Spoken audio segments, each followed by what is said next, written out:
Ils n'ont plus que quelques mètres à réaliser.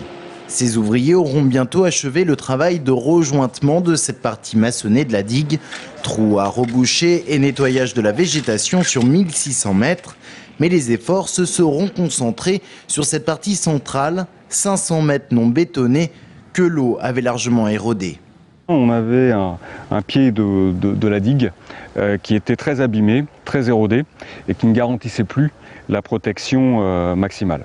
Ainsi, pour consolider l'ouvrage, la végétation a été arrachée et la digue reconstituée dans sa partie basse à l'aide de matériaux naturels.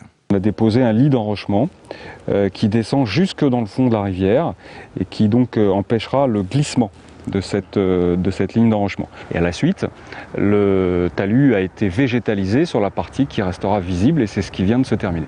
Objectif, recréer un chemin pour piétons, mais surtout éviter la formation de brèches qui, en cas de montée des eaux, menacerait le centre de Saint-Avertin et le quartier des Fontaines.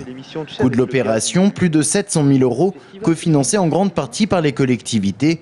Car avec un budget annuel de 400 000 €, le syndicat du Cher canalisé peut difficilement assurer l'entretien de la rivière et surtout de ses barrages à aiguilles du 19e siècle, ces ouvrages qui permettent la navigation.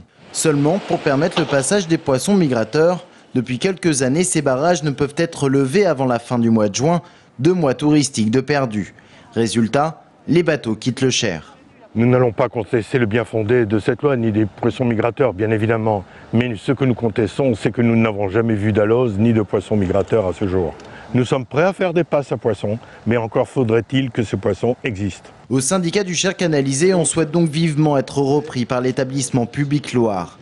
Le président est confiant à court terme. Il espère que l'activité touristique et sportive revienne sur le Cher.